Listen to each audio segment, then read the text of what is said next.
সকাল হোক কিংবা সন্ধ্যা, নাস্তার টেবিলে লুচি আলুর দমটা বেস্ট লাগে। হে এভরিওয়ান, আসসালামু আলাইকুম। আজকে তৈরি করে দেখাবো লুচি আর আলুর দম। শীতকালের নতুন আলু বলে কথা, আলুর দমটা কি মিস করা যায়? এখানে আমি 500 গ্রাম মতো আলু নিয়েছি আর মিডিয়াম সাইজের নিয়েছি। এই আলুগুলো ভালো করে ধুয়ে পরিষ্কার করে আমি প্রেসার কুকারে 2টা সিটি দিয়ে সেদ্ধ করে নেব। আপনারা চাইলে যে কোনো পাত্রে সিদ্ধ করে নিতে পারেন। শীতকালে বাজারে যখনই এই আলু ওঠে তখনই আমি অবশ্যই এই আলুর দমটা বানিয়ে থাকি। আর এই আলু তো বগুড়ার আলু, বগুড়ার আলু তো কোনো তুলনাই হয় না। যাই হোক, এদিকে আমি আলুটা ভালো মতো সিদ্ধ করে ছিলে নিয়েছি আর দেখতে পাচ্ছেন একটি টুথপিক দিয়ে ভেতরে এভাবে অনবরত ছিদ্র করে নিয়েছি, যেন এর ভেতরে মশলাগুলো খুব ভালো মতো ঢুকতে পারে। এবার একটি কড়াতে তেল গরম করতে দিয়েছি হালকা, আর এইবার তেলটা যখন গরম হয়ে যাবে ভালো মতো, তখন আলুগুলো দিয়ে দিব। হাফ চামচেরও কম লবণ আর হলুদ দিয়ে তারপরে আলুটা কিছুক্ষণ ভেজে নিতে হবে, এতে ফ্লেভারটা খুবই ভালো আসে। এবার আলুগুলো তুলে নিয়ে আবারও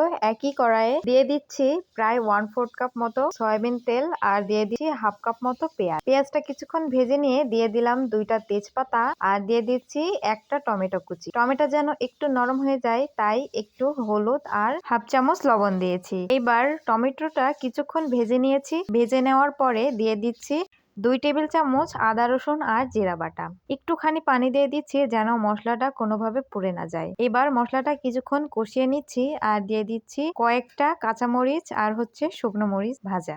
এখানে শুকনো মরিচটা আমি হাত দিয়ে একটু ভেঙে তারপরে দিয়েছি। তারপরে মশলাটা যখন খুব ভালো মতো কষানো হয়ে যাবে, ভেজে রাখা আলুটা দিয়ে দিতে হবে। এবার আলুর সাথে মশলাটা খুবই ভালো মতো কষিয়ে নিতে হবে। একটুখানি পানি দিয়ে তারপরে রান্না করে নিয়ে আলুর দমটা যখন খুব ভালো মতো কষানো হয়ে যাবে, শেষে ধনেপাতা কুচি ছড়িয়ে নামিয়ে নিলেই ব্যাস রেডি হয়ে যাবে মজাদার আলুর দম। এবার পরবর্তীতে লুচিটা বানানোর পালা। তার জন্য একটি বোল নিয়েছি, দিয়ে দিচ্ছি 1 কাপ আটা। এখানে ময়দাটা ইউজ করা যাবে। তারপরে দিয়ে দিয়েছি 1 টেবিল চামচ কালো জিরা আর 1 টেবিল চামচ মতো রান্নার তেল। একটুখানি লবণ দেওয়ার পরে তারপরে সব শুকনো উপকরণগুলো একসাথে কিছুক্ষণ মেখে নিতে হবে। তারপরে যখন হাতে মুঠ বেঁধে আসবে তখন অল্প অল্প পানি দিয়ে তারপরে একটা সফট ডো বানিয়ে নিতে হবে। এইবার ছোট ছোট লেচি কেটে ছোট ছোট রুটির মতো করে লুচিটা বেলে নিতে হবে গোল করে নিয়ে। তারপরে সবগুলো লুচি আমার বানানো হয়ে গেছে। এবার ভাজতে চলে যাচ্ছি। চুলায় একটি কড়া বসিয়ে দিয়ে